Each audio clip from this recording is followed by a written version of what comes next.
So it has been said that debugging is being the detective in a murder where you're also the criminal.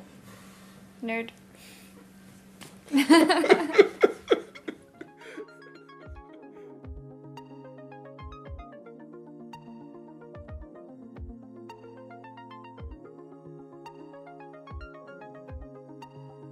I was very much self-taught, like I'm not very technical with things like Photoshop or anything like that. I've always just sort of opened it up and sort of thrown myself at it and seen what I could do with it. But the good thing about being here and working with so many other artists is that I can sort of learn from them. Like that everyone has their own unique way of doing things, and I think that's really interesting. Like there's no like right way of doing it, but you can look at how someone else is working and sort of cherry pick those bits and pieces. Return to dust. What I like about art is even though art materials are very expensive, it's very accessible. You can do art any sort of way and you can do whatever you feel like and it's gonna be art. So it's just very, very accessible and it's just very interesting what different kinds of people from different backgrounds can come up with.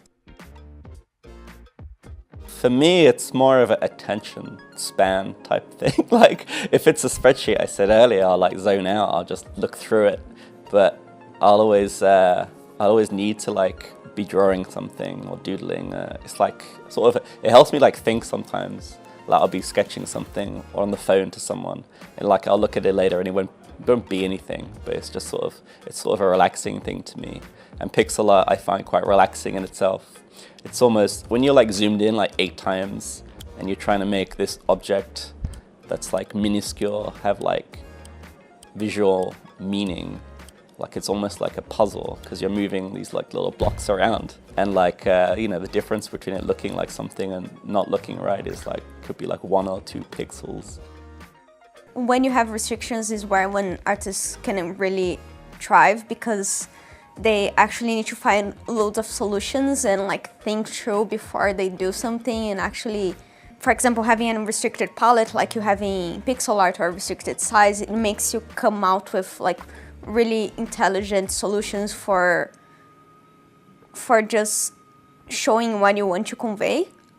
Like how much a pixel can make a difference in a tiny pixel art piece and how much a pixel cannot make a difference in a huge illustration piece.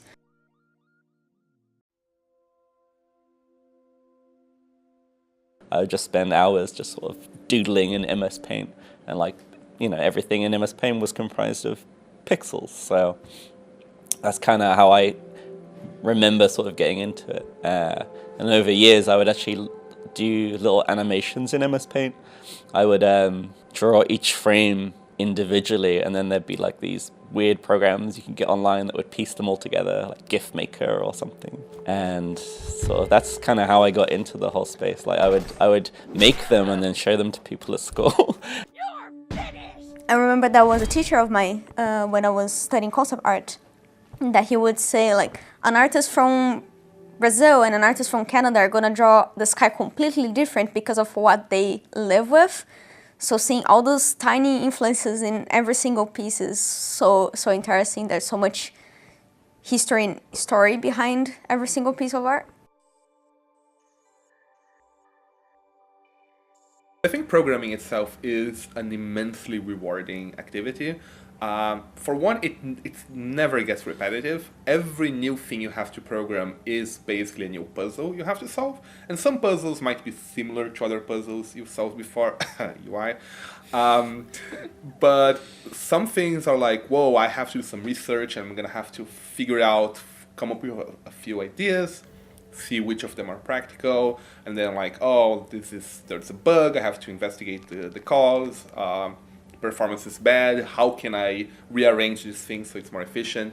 So it's an endless series of interesting puzzles and challenges. Game programming is actually one of the hardest kinds of programming because it involves real-time systems and it involves lots of constraints on memory and CPU. So it's much harder to make a game than it is to make just like an application it's not a game. It's not the hardest, but it's up there. And that's kind of like the reason SpaceX, Elon Musk's rocket company, they hire lots of game programmers because the skills required to program a rocket are similar to the skills required to make a game. I think far and away the most important thing to do if you want to get into game development is to don't wait, just do it. There's so many tutorials, there's so many great articles, there's engines which are easy to use, there's Game Maker, there's Multimedia Fusion, Unity, whatever you want to do. You can make mods for games, you can make levels, just make some stuff. Nobody is ever hired in this industry just because they've done a course in video games. But if you have a portfolio of little games you've made, even if they're like not that impressive, just like the skills you gain from doing there and the passion you show by doing those are far more important than anything else. So if you want to get into the industry, in my opinion, it's an absolute must that you should figure out what your skills are and find what best complements the skills and let you make some stuff. I think the most important thing is trying. Trying Because a lot of is people easy. don't try. No, you say it's easy. Continuing to try is It's hard. not, it's not that easy to try. Because you don't know how to try. Like, people don't know how to start things. People don't know where to start or... See, for me, like, starting is easy. But, like, as soon as you get that first hurdle, trying again, that's where people kind of falter a little bit. Right. But then you have to say something encouraging and be like, you can't give up. If you want to do it, you can't give up. Exactly. That's it.